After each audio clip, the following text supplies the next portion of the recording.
إن الله وملائكته يصلون على النبي يا أيها الذين آمنوا صلوا عليه وسلموا تسليما.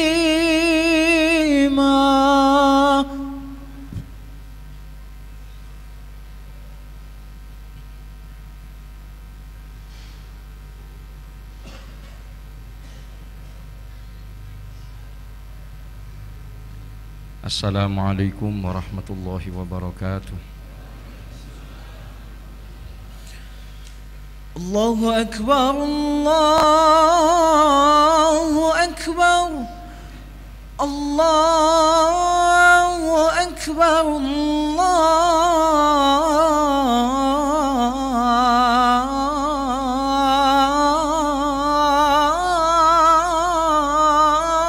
Akbar. أشهد أن لا إله إلا الله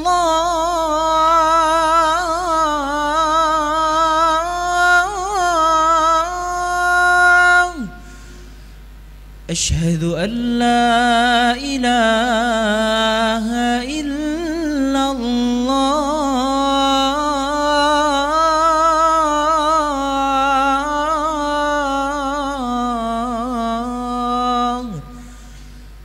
أشهد أن محمدًا رسول الله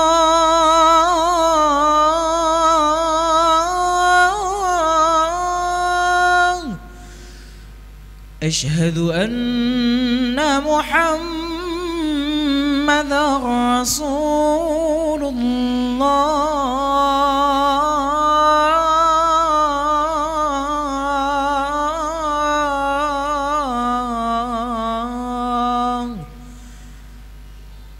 حي على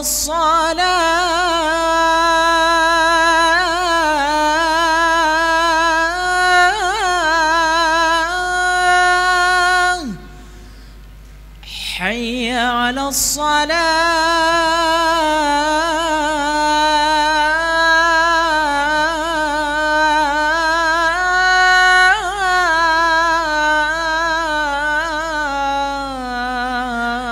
الصلاة حي على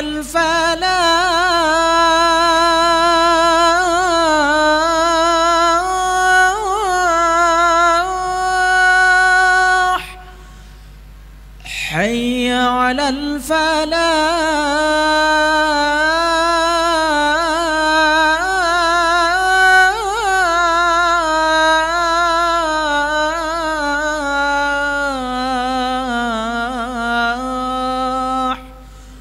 الله أكبر،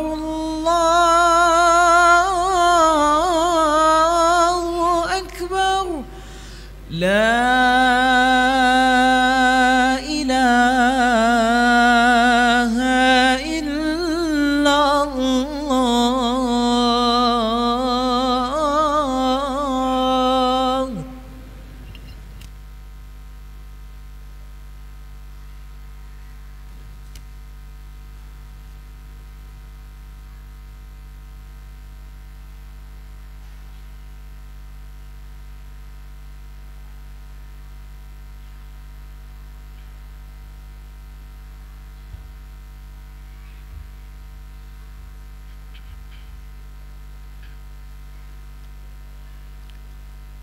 Alhamdulillah,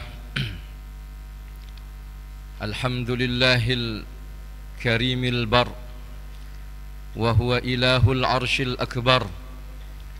Ashhadu an la ilaha illallah wahdahu la sharika lah, wa ashhadu anna sayyidana wa nabiyyana Muhammad abduhu wa rasuluh, wa huwa sayyidul jinni wal bashar. Allahumma salli wa sallim wa barik wa karrim ala sayyidina wa maulana Muhammad. Mattasalatil uyunu bin nazar wa tazahrafatil arduna bil matar وحج حاجون واعتمر وطاف بالبيت العتيق وقبل الحجر وعلى آله وأصحابه والتابعين بصدق إلى يوم المحشر. أما بعد فيا عباد الله أوصيكم ونفسي بتقوى الله فقد فاز المتقون تقوى الإله العالمين فإنها حرز في الدنيا ومرجع. Ma'asyiral muslimin wa zumratal mu'minin rahimakumullah. Bersyukur kepada Allah Subhanahu wa taala atas karunia dan limpahan rahmatnya kepada kita semua. Hingga pada hari ini Allah Subhanahu wa taala berkenan untuk membimbing kita semua memenuhi seruannya, idza nudiya lis-salati min yaumil jum'ati fas'au ila dzikrillah. Jika kalian diseru pada hari Jumat untuk melakukan salat, maka bersegeralah memenuhi seruan Allah Subhanahu wa taala. Alhamdulillah, karunia besar dari Allah Subhanahu wa taala yang telah menyampaikan kita di bulan yang mulia ini, bulan Dzulhijjah, bulan yang pekan yang lalu kita telah melaksanakan bersama-sama sebuah perayaan yang agung yang diperingati oleh Nabi besar Muhammad sallallahu alaihi wasallam dan menjadi syariat yang akan abadi sampai di akhir zaman nanti, yaitu Idul Adha. Masih terkenang bagi kita semua semangat berkorban, semangat kesabaran, semangat dan hikmah yang ada di balik Idul Adha.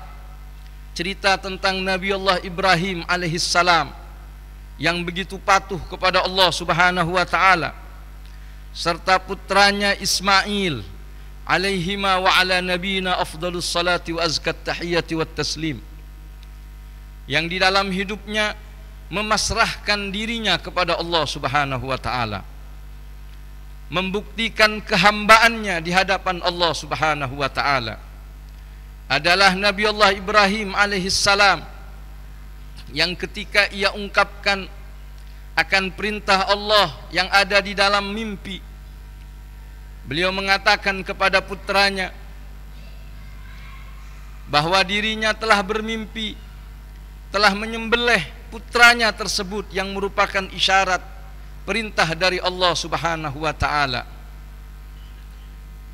Beliau mengatakan seperti yang diabadikan di dalam Al-Qur'an, inni ara fil manami anni azbahuka fandur madza tara.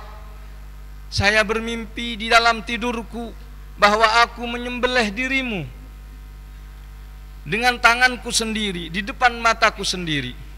Bagaimana menurutmu wahai Ismail putraku?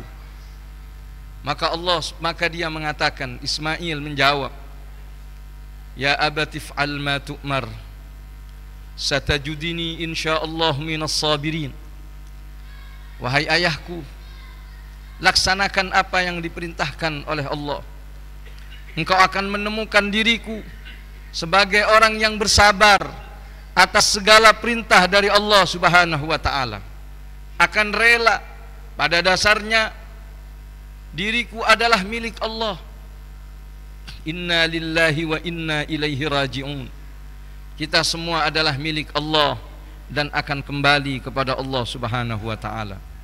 Maka bila mana Allah telah memerintahkan, bahkan harus mengorbankan dan meminta kembali nyawa yang telah Allah berikan ini, maka dengan sukarela, dengan lapang dada, kita harus sanggup untuk memberinya. Pelajaran yang begitu berarti hingga sampai hari ini kita disyariatkan oleh Allah Subhanahu wa taala untuk melakukan Idul Adha, melakukan ibadah haji yang merupakan peninggalan daripada syariat Nabi Allah Ibrahim alaihi wa ala nabiyina afdalus salati wa azkat tahiyati wat taslim.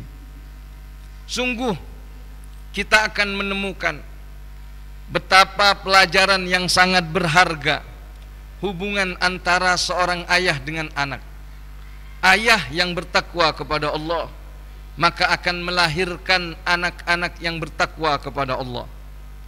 Ayah yang sanggup mencontohkan contoh-contoh yang baik, akhlak-akhlak yang mulia, maka akan melahirkan anak-anak yang baik dan mulia.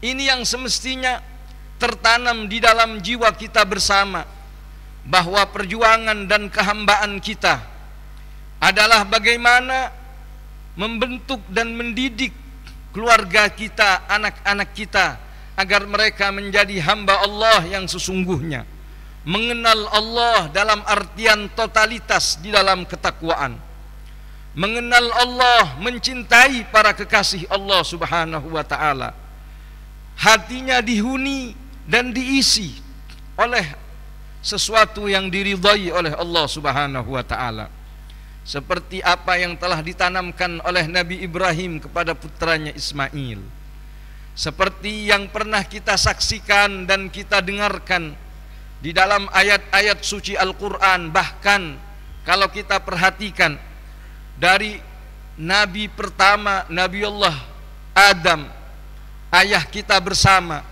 maka kita akan mengetahui bagaimana cerita Adam dengan keluarganya. Adam bersama dengan istrinya Hawa, Adam bersama dengan putra-putrinya, dengan Qabil dan Habil. Begitu pula Nabi berikutnya yang wajib kita ketahui, Nabi Nuh alaihissalam. Bagaimana Nabi Nuh dengan putranya Kan'an dan istrinya, diceritakan di dalam Al-Quran. Begitu pula nabi-nabi berikutnya, Nabi Lut. Begitu pula nabi-nabi yang datang setelah Nabi Allah Ibrahim alaihissalam, Nabi Ibrahim sendiri dengan kedua putranya Ismail dan Ishak. Berikutnya putra-putra daripada Ishak, mulai daripada Nabi Ayyub, Nabi Yaqub, Nabi Yusuf. Diabadikan di dalam Al-Quran bagaimana Allah Subhanahu wa ta'ala menceritakan idh hadara Yaqub al-maut, tatkala Yaqub akan meninggal dunia, idh qala li banihi, tatkala ia berkata kepada anak-anaknya, ma ta'buduna min ba'di, apa yang akan kalian sembah setelah diriku. Kekhawatiran seorang nabi kepada anak-anaknya. Nabi dan anaknya adalah seorang nabi, tapi bagaimana kekhawatiran agar anaknya tetap menjadi hamba Allah yang sejati, bukan hamba nafsu, bukan hamba materi dan dunia, namun hamba yang membuktikan kehambaannya kepada Allah Subhanahu wa ta'ala. Sungguh sangat miris dewasa ini kaum muslimin melalaikan kewajiban ini semua. Betapa kita melalaikan anak-anak kita, padahal dikatakan oleh Nabi Muhammad sallallahu alaihi wasallam, ma nahala walidun waladahu khairum min adabin hasan. Tidaklah seorang ayah memberi hadiah yang terbaik kepada anaknya melebihi daripada akhlak dan pendidikan yang baik. Dikenalkan kepada Allah, ditanamkan nilai-nilai ketakwaan kepada Allah Subhanahu wa ta'ala. Bukankah Allah Subhanahu wa ta'ala yang mengatakan qu anfusakum wa ahlikum nara, jagalah diri kalian dan keluarga kalian dari api neraka. Apalah artinya manakala kita bersenang dengan surga yang Allah berikan karena ketaatan yang selama ini kita lakukan di muka bumi ini, namun kita akan menyaksikan putra-putri kita yang na'udzubillah, yang mudah-mudahan Allah melindungi kita dari semua itu, harus terlelap, harus terjerumus ke dalam api neraka di hari kiamat nanti. Padahal mereka adalah jantung hati kita, padahal mereka adalah darah daging kita, namun kita tidak peduli. Yang kita pikirkan adalah bagaimana mereka makan dengan makanan yang layak. Yang kita pikirkan bagaimana mereka berpakaian dengan pakaian yang layak. Namun belum terbesit dalam diri kita bagaimana memperjuangkan akhlak mereka, ketakwaan mereka, bagaimana hubungan mereka dengan Allah Subhanahu wa ta'ala. Kita melalaikan hal tersebut. Sungguh itu adalah sebuah kerugian yang tiada tara, merupakan kerugian di atas segala kerugian, karena hanya akan menjadi bumerang di dalam akhirat kita nanti.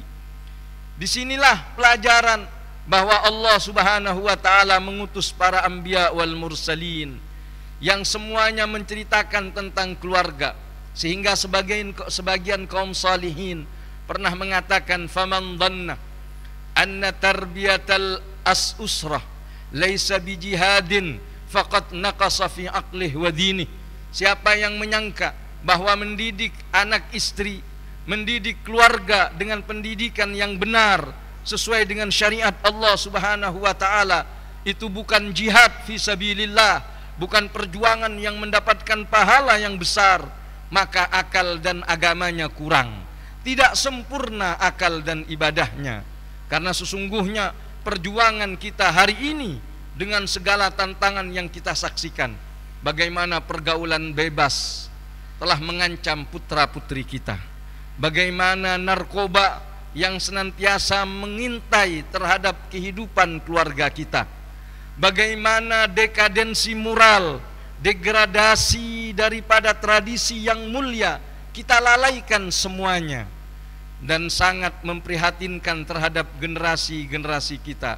Kita bila mana hari ini kita bisa melakukan sholat Jumat dengan khusyuk, mungkinkah anak dan cucu kita sama seperti kita merasakan nikmatnya sujud kepada Allah Subhanahu wa ta'ala, merasakan bagaimana nilai dan nikmatnya cinta kepada Allah dan Rasulnya?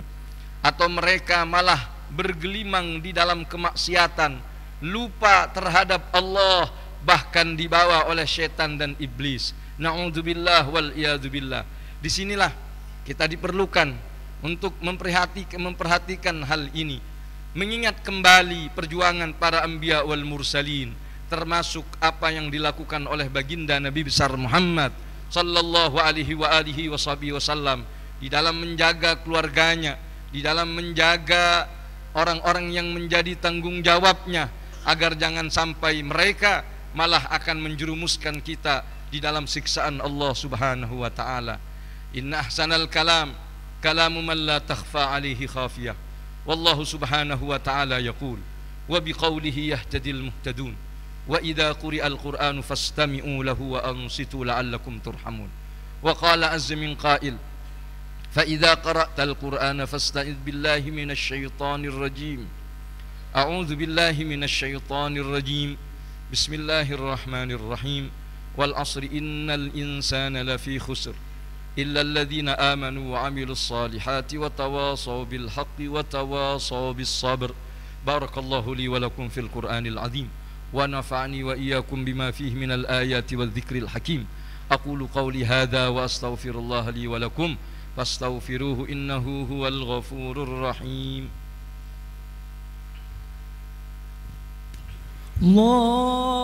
Allahumma salli wa sallim ala sayyidina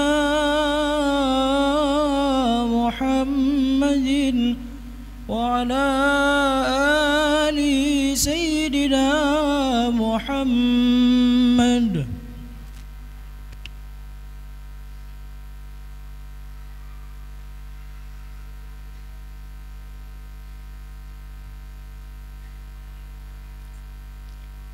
Alhamdulillah, alhamdulillahil fardis samad, lam yalid wa lam yulad wa lam yakul lahu kufuwan ahad. Ashhadu an la ilaha illallah wahdahu la syarika lah, wa ashhadu anna sayyidana wa nabiyyana Muhammad abduhu wa rasuluh, arsalahu bil huda wa dinil haq liyudhhirahu 'ala ad-dini kulli walau karihal musyrikun. Allahumma salli wa sallim wa barik wa karrim ala sayyidina wa maulana Muhammad wa ala alihi wa ashabihi al-mumajjad والتابعين لهم بصدق إلى يوم الميعاد. أما بعد فيا عباد الله أوصيكم ونفسي بتقوى الله، ومن أحمل التقوى وضاعته بات في العقبى بفنون الندامة. ألا أنبئكم وأخبركم بأن أولاكم مجلسا يوم القيامة من حبيبكم محمد صلى الله عليه وآله وصحبه وسلم أحاسنكم أخلاقا وأكثركم عليه صلاة. فإن الله تبارك اسمه وتعالت عظمته أمركم بأمر بدأ فيه بنفسه وثنى بالملائكة المسبحة بقدسه وقال ولم يزل قائلا عليما إن الله وملائكته يصلون على النبي يا أيها الذين آمنوا صلوا عليه وسلموا تسليما اللهم صل وسلم وبارك وكرم ومجد وعظم على حبيبك المصطفى ونبيك المجتبى سيدنا ومولانا محمد الصادق الوعد الأمين وعلى آله الطيبين الطاهرين ورضي الله تعالى عن أصحاب رسولك الغر الميامين خصوصا ذوي القدر الجلي ساداتنا خلفاء الراشدين أبي بكر وعمر وعثمان وعلي وأن سائر أصحاب رسولك أجمعين والتابعين لهم بصدق إلى يوم الدين وعلينا معهم وفيهم برحمتك يا أرحم الراحمين اللهم اغفر للمسلمين والمسلمات والمؤمنين والمؤمنات الأحياء منهم والأموات فيا قاضي الحاجات ويا كافي المهمات يا رفيع الذنوب والخطيئات اغفر لنا ذنوبنا واستر لنا عيوبنا واكشف لنا كروبنا اللهم انصر الإسلام والمسلمين اللهم وحد صفوفهم واجمع شملهم على الهدى اللهم انصر الإسلام في فلسطين وفي غزة وفي رفح وفي أكناف بيت المقدس اللهم انصرهم وأيدهم على أعدائك اللهم عليك باليهود والصهيونية المحتلين على أمة نبيك محمد صلى الله عليه وآله وصحبه وسلم اللهم ادفع عنا البلاء والوباء والأمراض والأسقام والفتن والمحن ما ظهر منها وما بطن عن بلدتنا هذه خاصة وعن سائر بلدان المسلمين عامة يا أرحم الراحمين ويا أكرم الأكرمين عباد الله آواكم الله نصركم الله إن الله يأمر بالعدل والإحسان وإيتاء ذي القربى وينهى عن الفحشاء والمنكر والبغي يعظكم لعلكم تذكرون فاذكروه يذكركم واشكروه على نعمه يزدكم ولذكر الله أكبر